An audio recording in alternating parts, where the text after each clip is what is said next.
नमस्कार, energy meter में आपका स्वागत है। मैं हूं ब्रिज द्विवेदी। आज के कारोबार में कच्चे तेल की कीमतों पर दबाव दिख रहा है। एमसीएक्स पर कच्चे तेल का भाव 5250 रुपये के करीब चल रहा है। वहीं नेचुरल गैस की बात करें तो एमसीएक्स पर नेचुरल गैस 284 रुपये पर ट्रेड कर रहा है। ऐसे में कच्चा तेल और नेचुरल गैस में ट्रेडर्स को क्या करना चाहिए, इसके लिए क्या स्ट्रैटेजी अपनानी चाहिए और इसका आउटलुक क्या रहेगा, इस पर बात करने के लिए हमारे साथ जुड़ रहे हैं एंजल वन के कमोडिटीज और एंड करेंसीज के सीनियर टेक्निकल एनालिस्ट तेजस अनिल शिग्रेकर। सर, बहुत बहुत स्वागत है आपका द बोनस में। सर जी सर, जैसा कि हम लोग एमसीएक्स पर देख रहे हैं कि कच्चे तेल में कीमतों पर बहुत ज़्यादा दबाव दिख रहा है। सर, क्या वजह है? यहाँ पे देखा जाए तो जो भी ओपेक नेशन कंपनीज जो है उसके यहाँ से जो उत्पादन जो हो रहा है उसके ऊपर काफी अच्छी छूट दे सकते हैं आने वाले समय में।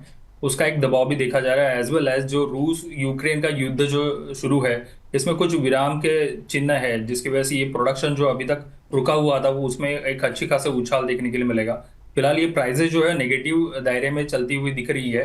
एज वेल एज जो ओवरऑल जिस हिसाब से टैरिफ के बारे में बात करेंगे, अमेरिकी तरफ से जो घोषणाएं होती जा रही है इसमें भी थोड़ी बहुत सीमित दायरे में सारी चीजें हो रही है, तो उसमें भी थोड़ी रोक है। उसका भी एक इम्पैक्ट जो है ओवरऑल डॉलर इंडेक्स में देखा जा रहा है। और उसी समय पे आपके सारे स्पेशियस मेटल्स में as well as the energy metals में भी उस एनर्जी सेक्टर में भी देखा जा रहा है।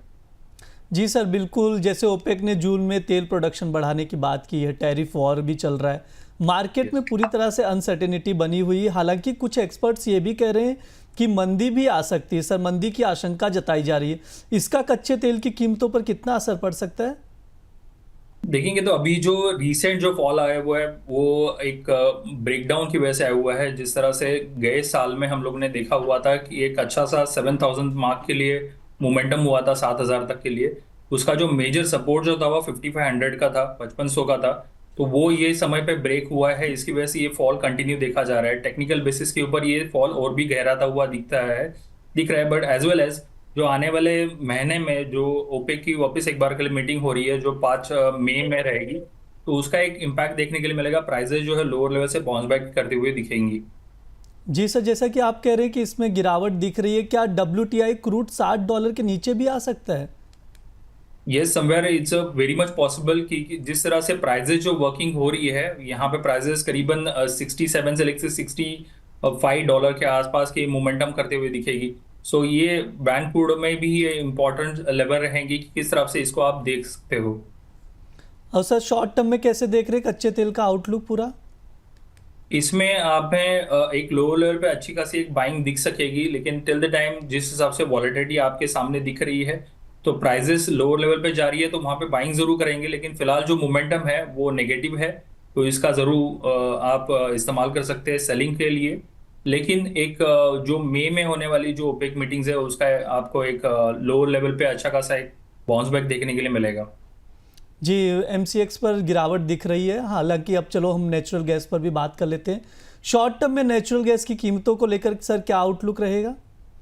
ये हम लोग देख चुके हैं कि जो गए कुछ महीनों से जिस हिसाब से सेलिंग हुई है 300 के यहाँ से प्राइसेस ब्रेक होते हुए लोअर लेवल के लिए गई हुए। और ये करीबन 10 साल का एवरेज है ये 270 240 का, उसके दायरे में ही प्राइसेस ने वापस एक बार के लिए बाउंस बैक किया हुआ है। तो यहाँ पे जो कल के सेशन में जो बाइंग हुई है एक सटीक बाइंग है, जहाँ पे साइडवेज मूवमेंटों को एक ब्रेकआउट मिला हुआ है। तो ये प्राइसेस और भी अच्छी खासी एक तेजी बना सकती है। लेकिन टिल द टाइम आप लोअर लेवल के लिए वेट कर सकते हैं। जिस तरह से लेवल यहाँ पे सामने आ रहे हैं कि करीबन 260 से लेके 250 का अच्छा एक दायरा है जो हमेशा इसको सपोर्ट करते हुए रहेगा प्राइजेस को। जी, नेचुरल गैस की बात करें तो एमसीएक्स में करीब आधे फीसद की गिरावट दिख रही है और कच्चे तेल की बात करें तो इसमें करीब 1% की गिरावट एमसीएक्स पर दिख रही है। सर, मेरा आखिरी सवाल है, क्या कच्चे तेल और नेचुरल गैस को लेकर कोई ट्रेडिंग कॉल्स है? डेफिनेटली इसमें जो फिलहाल एक वीकली होराइजन के साथ में आप देख सकते हो कि आने वाले जिस हिसाब से अभी जो इन्वेंट्रीज आई है वो भी काफ़ी अच्छी एक मिक्सअप देखा हुआ है यहाँ पे। लेकिन जिस हिसाब से प्राइजेस चल रही है वहाँ पे एक अच्छा सा सपोर्ट मिल सकता है। एक 5120 के यहाँ पे आपको एक अच्छा सपोर्ट मिलेगा।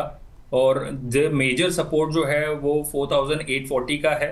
सो इसको आप एक सपोर्ट जो है उसका आप स्टॉप लॉस मेंटेन करके चल सकते हैं, वहां पे आपकी बाइंग हो सकती है लोअर लेवल पे। और इसका टारगेट जो रहेगा 5470 से लेके 5600 के लिए रहेगा। जी सर, और नेचुरल गैस को लेकर है कोई trading calls? Yes, natural gas में आप कल के सेशन में जो 20 से 22 रुपए की हम लोग ने एक जंप आउट देखा हुआ है, तो यहाँ पे अभी जरूर कूल डाउन दिखेगा। As per the trading call के बारे में हम लोग यहाँ पे बात करेंगे, तो 274 से लेके 270 के बीच में यहाँ पे आप बाइंग कर सकते हो। यहाँ पे 257 का एक स्टॉप लॉस आपको मेंटेन करना रहेगा। यहाँ पे प्राइजेस जो है वापस एक बार के लिए 300 के ऊपर जाते हुए दिखेंगी, तो 305 और 312 के ऊपर की साइड के टारगेट रहेंगे फॉर द वीक।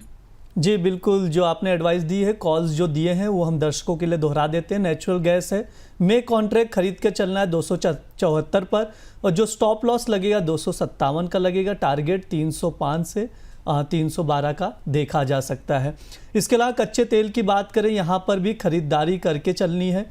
जो कॉल्स दिया है इसमें आपको खरीदारी करनी है। मे कॉन्ट्रैक्ट 5120 पर खरीदना है, स्टॉप लॉस लगाना है 4840 का, और जो टारगेट रहेगा 5470 का रहेगा, और 5600 का टारगेट देखा जा सकता है। ऐसा है, जो ट्रेडर्स के लिए ये सब कॉल्स दिए गए हैं जो एक्सपर्ट्स ने बताया, वो हम आप तक लेकर आ रहे हैं। ध्यान रहे, स्टॉप लॉस लगाना ना भूलें। स्टॉप लॉस बेहद ही ज़रूरी है, क्योंकि ज़्यादा नुकसान ना हो। इसके लिए जब भी आप ट्रेडिंग करें तो स्टॉप लॉस ज़रूर लगाएं।